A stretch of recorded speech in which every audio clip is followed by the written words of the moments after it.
Hello everyone, আশা করি সবাই ভালো আছেন। আমি Mashayekh Hasan and welcome back to my channel. আজকে আপনাদেরকে দেখাবো যে কিভাবে একটা রিসার্চ পেপার লেখার জন্য কিংবা একটা গবেষণা ভিত্তিক অ্যাসাইনমেন্ট, অ্যানালিটিক্যাল পেপার হতে পারে, আর্গুমেন্টেটিভ পেপার হতে পারে, যে কোনো রকমের একাডেমিক অ্যাসাইনমেন্ট যেখানে আপনার সাইটেশন রেফারেন্স দরকার, সেগুলোতে দেওয়ার মতো রিসার্চ পেপার কিংবা জার্নাল আর্টিকেল কিংবা রিলায়েবল সোর্সেস কীভাবে খুঁজবেন। আমাদের প্রথম ইনস্টিংক্ট এটাই হয় যে আমরা গুগলে যাব, গুগলে গিয়ে র্যান্ডমলি খোঁজা শুরু করব। সেটা সব সময় খুব বেশি একটা ফ্রুটফুল হয় না, কারণ যখন আপনি গুগলে সার্চ করেন সব কিছুই একবারে চলে আসে। তো সব কিছু দিয়ে তো আপনার কাজ নাই। তো যে আর্টিকেলগুলো কাজে লাগাতে পারবেন সেগুলো খোঁজার জন্য যাতে আপনার কাজটা সহজ হয়, সেটার জন্য আজকে আপনাদেরকে দুটো প্ল্যাটফর্ম দেখিয়ে দেবো এবং কিভাবে ওই প্ল্যাটফর্মে সার্টেন কিওয়ার্ডস ইউজ করলে খুব সহজেই আপনি ইউজ করার মতো রিসার্চ আর্টিকেল বা জার্নাল যে কোনো কিছু একটা পেয়ে যাবেন, কিংবা স্ট্যাটিস্টিক্যাল রিপোর্ট হতে পারে, এনজিও রিপোর্ট হতে পারে, যেগুলো আপনি আপনার একাডেমিক পেপারে ইউজ করলে আপনার কোনো ক্ষতি হবে না, উল্টো আরও লাভ।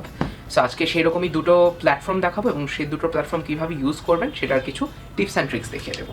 ধরে নেওয়া যাক আপনি চাইল্ড ম্যারেজ নিয়ে একটা পেপার লিখবেন। সো আপনি হয়তো এখন চাইল্ড ম্যারেজ নিয়ে একটু গুগল করবেন যে হ্যাঁ চাইল্ড ম্যারেজ নিয়ে কোথায় কী বলা আছে, একটু গুগলে সার্চ করি। হ্যাঁ ঠিক আছে, এখন গুগল করলাম, এগুলো আসলো। এখন আপনি উইকিপিডিয়া ইউজ করতে পারবেন না, কারণ উইকিপিডিয়া একটা রিলায়েবল সোর্স না। প্রথম জ্ঞানের কথা এটা।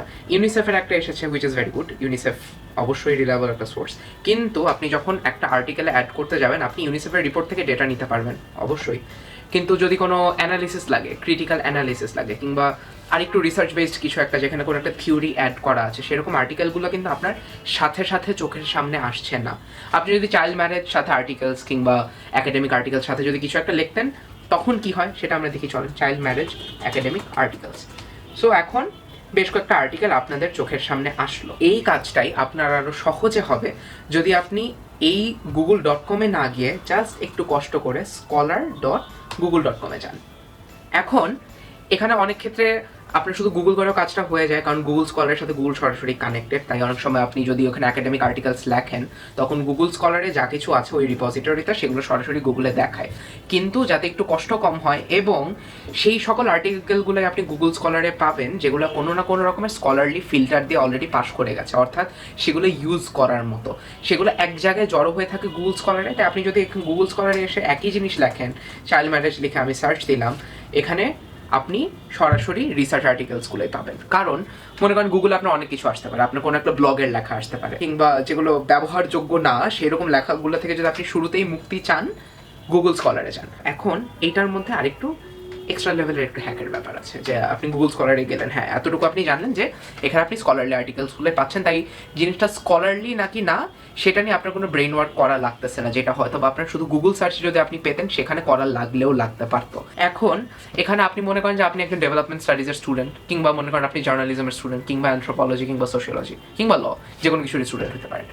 এখন আপনি দেখতে চান যে আপনার ডিসিপ্লিনের মধ্যে চাইল্ড ম্যারেজ নিয়ে পেপার লিখেছে, কিংবা আপনার ডিসিপ্লিন অনুযায়ী কিংবা আপনার ডিসিপ্লিনের থিওরি ইউজ করে কোনো রিসার্চ আর্টিকেল আছে কিনা, কিংবা এমন কোনো থিওরি ইউজ করা হয়েছে কিনা যেখানে চাইল্ড ম্যারেজেরই ফেনোমেননটা আপনার একাডেমিক লাইনের কোনো একটা থিওরি দ্বারা অ্যানালাইজ করা হয়েছে। সো সেখানে আমি মনে করেন যে আমার তো ব্যাকগ্রাউন্ড অ্যানথ্রোপোলজি, সো আমি চাইল্ড ম্যারেজ পরে স্পেস দিয়ে অ্যানথ্রোপোলজি লিখলাম এবং এখন আমার কাছে শুধু সেই রেজাল্টগুলোই আসছে যেখানে অ্যানথ্রোপোলজিক্যাল কোনো না কোনো জার্নালে চাইল্ড ম্যারেজ নিয়ে কোনো না কোনো লেখা হয়েছে। সো যেহেতু এগুলো অ্যানথ্রোপোলজিক্যাল জার্নালে পাবলিশড, তাহলে এখানে আমি অলরেডি শিওর যে এখানে যেই থিওরিগুলো ইউজ করা হয়েছে কিংবা অ্যানালিসিসের জন্য যে রকমের ফ্রেমওয়ার্ক ইউজ করা হয়েছে সেটা অ্যানথ্রোপোলজি পেপারের জন্য অ্যাপ্রোপ্রিয়েট হবে।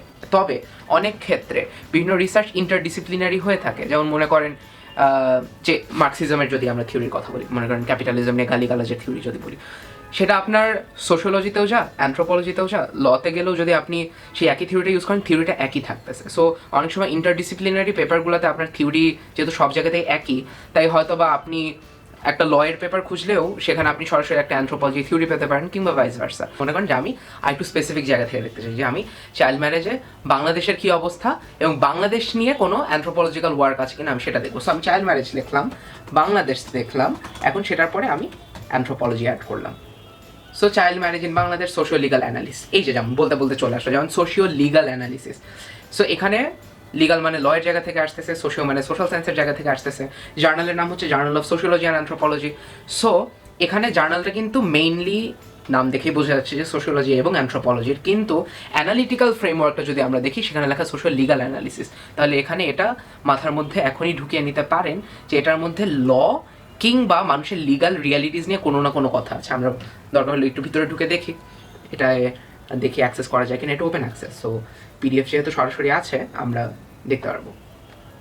সো আর্টিকেলটা আমরা ওপেন করলাম, এটা নাহিদ ফেরদৌসির লেখা একটি পেপার, এটা রিভিউ পেপার খুব সম্ভবত, জি এটা রিভিউ। সো এখানে যদি আমরা যাই একটু স্ক্রল করে দেখি, এই যে যেমন দেখেন legal protection of child marriage, এখানে প্রত্যেকটা ল এর কথা বলা আছে, অর্থাৎ চাইল্ড প্রোটেকশনের আই থিঙ্ক চাইল্ড ম্যারেজের এগেনস্টে যতগুলো ল আছে কিংবা চিলড্রেন রিলেটেড যতগুলো অ্যাক্ট আছে প্রত্যেকটা ছোটোখাটো অ্যানালিসিস দেওয়া আছে। এই যেমন the birth and death registration act, the children act. So যেটা বলছিলাম যে এখানে জার্নালটা কিন্তু অ্যানথ্রোপোলজি এবং সোশিওলজির, কিন্তু সোশ্যাল সায়েন্সে আসলে সমাজ তো এক, সমাজের ভিতরে সমাজও ঘটছে, মানুষও ঘটছে, আবার রাজনীতিও ঘটছে, আর আইন তো ঘটতেছেই। তাই কোনো পেপারে যদি আপনি দেখেন যে সেখানে সোশ্যাল থিওরি আছে, অ্যানথ্রোপোলজিক্যাল থিওরি আছে, সেটার সাথে খুবই ল এর উপরে ফোকাস করো কোনো একটা থিওরি আছে, খুব বেশি একটা প্যারা খায় না, কারণ সমাজে একবারে সব কিছু ঘটতেছে। কিন্তু যখন কোনো একটা স্মল স্কেলে পেপার লিখছেন, যে মনে করেন 1000 কিংবা 2000 শব্দের আপনি কোনো একটা পেপার লিখবেন, সেখানে আপনার সাইট করা লাগছে, কিংবা আপনার কোনো না কোনো মানে আপনার ইনস্ট্রাক্টর আপনাকে বলে দিয়েছে যে আপনার জন্য এটা বাধ্যতামূলক যে আপনি কোনো না কোনো অ্যানথ্রোপোলজিক্যাল কিংবা সোশিওলজিক্যাল থিওরি ইউজ করবেন। তো সেখানে যদি এরকম থিওরির একটা বাধা ধরার নিয়ম দিয়ে দেয়া থাকে, সেক্ষেত্রে আপনার জন্য কিন্তু গুগল স্কলার একটা ছোটোখাটো লাইফ সেভার হলেও হতে পারে। এবারে আসা যাক দ্বিতীয় প্ল্যাটফর্মে। এই দ্বিতীয় প্ল্যাটফর্মটা যদি জেনে থাকেন খুবই ভালো, যদি না জেনে থাকেন এখন জানবেন এবং সেটার পরে খুবই ভালো হবে। প্ল্যাটফর্মটার নাম হচ্ছে JSTOR। সো আমরা এখন JSTOR লিখে সার্চ দিই, JSTOR। So www.jstor.org। এখানে এটাও আপনার গুগল স্কলারের মতো একটা জায়গা, যদি এখানে ওই লাইনটা পয়েন্ট, এটা মানে উইকিপিডিয়ার ইন্ট্রোডাকশন ছিল কিংবা সাইট ইন্ট্রোডাকশন। হ্যাঁ, so this is a digital library of academic journals, books and primary sources founded in 1994। এবং JSTOR-এ যা কিছু আছে গুগল স্কলারের মতোই আপনি অন্ধভাবে বিশ্বাস করতে পারেন, কারণ আপনার এখানে শুধু সেই রকমেরই আর্টিকেলগুলো থাকে যেগুলো কোনো না কোনো একাডেমিক পাবলিকেশন থেকে কিংবা কোনো না কোনো এনজিও রিপোর্ট কিংবা রিলায়েবল সোর্স থেকে পাবলিশ করা। তো এখানেও আমরা সেই একই টপিক নিয়ে দেখি, মনে করেন চাইল্ড ম্যারেজে আমি কিছু আর্টিকেলস চাই, সার্চ দিলাম, সার্চ দিয়ে child marriage scenario in India, law, contemporary concern, child marriage and child prostitution, two forms of sexual exploitation. ধরে নিই যে আমরা চাইল্ড ম্যারেজ ইন ইন্ডিয়া দেখবো, ইন ইন্ডিয়া সার্চ দিলাম, child marriage scenario in India, হ্যাঁ definitely ওটা আগেও এসেছিলো। এটাতেও যে child marriage and law, contemporary concerns, এইখানে টাইটেলে ইন্ডিয়া লেখা নেই, কিন্তু আপনি যদি ভিতরে একটু ডিসক্রিপশনটা পড়েন বুঝবেন যে এই পেপারটাও ইন্ডিয়া নিয়ে।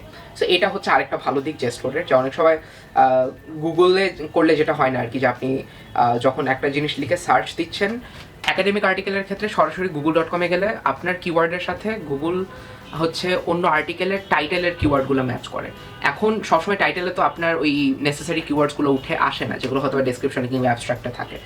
JSTOR-এ গেলে কিংবা গুগল স্কলারে গেলে এই কাজটাও সহজ হয়ে যায়। যেমন এখানে দেখলেন যে এখানে টাইটেলে কিন্তু একবারও ইন্ডিয়া মেনশন করা নেই, কিন্তু ডেসক্রিপশনে ইন্ডিয়া আছে এবং JSTOR সেটা ক্যাচ করতে পারে। এখন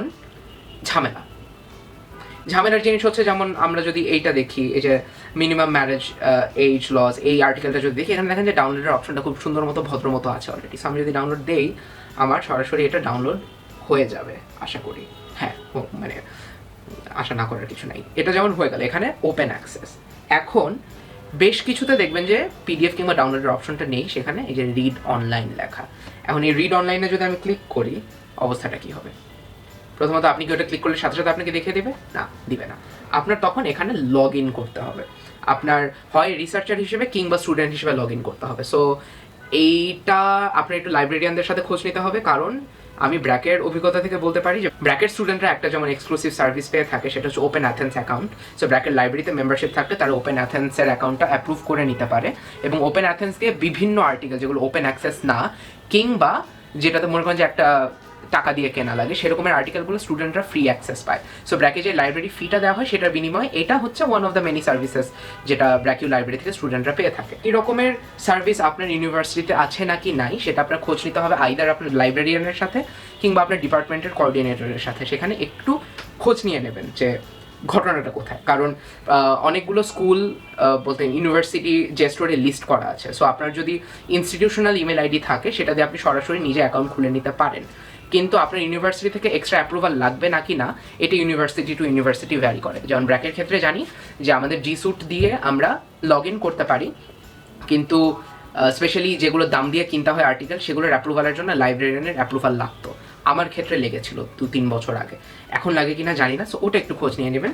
এবং যে কাজটুকু হওয়ার, যে এখানে ভালো আর্টিকেল খুঁজে পাওয়া, কোয়ালিটি আর্টিকেল খুঁজে পাওয়া, সেটার কাজটা কিন্তু আপনার অলরেডি কাভার্ড। এখন এখানে আরেকটা ব্যবস্থা আছে যেটা ইউজ করে হয়তো বা আপনি এই আর্টিকেলগুলো পেয়ে যেতে পারেন নিজের মতো করে, এবং সেই ব্যবস্থাটার নাম হচ্ছে সাইহাব। সাইহাব নিয়ে প্রচুর ডিবেট আছে, অনেকের কাছে সেটা অনৈতিক লাগে, অনেকের কাছে সেটা জাস্ট নর্মাল একটা জিনিস লাগে।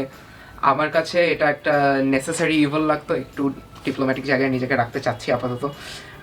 সো সাইহাবে গেলে আপনি যদি আপনার আর্টিকেলের কোনো ডিওআই কিংবা আপনার আর্টিকেলের যে রিপোজিটরির যে লিঙ্কটা, সেটা যদি আপনি কপি পেস্ট করেন, সেখানে ওটা আপনাকে ক্র্যাক করে এনে দেয়। So it's one kind of a piracy.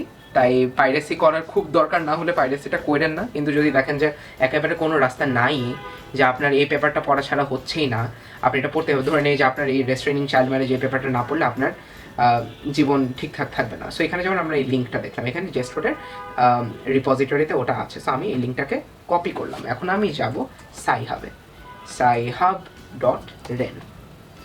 এখন এখানে এই যে এন্টার ইউর রেফারেন্সের বক্সে আমি জেস্টোরের লিঙ্কটা কপি পেস্ট করলাম। এখন আমরা জেস্টোরে দেখেছি যে ওটা ওপেন অ্যাক্সেস ছিল না, ওটার জন্য আপনার হয় ওখানে অ্যাকাউন্ট খোলা লাগবে বা কিছু একটা করা লাগতো। সো আমি এটা থেকে পার করে লিঙ্কটা নিয়ে এখানে ওপেনে ক্লিক করলাম, এবং দেখেন কি হয়। এখন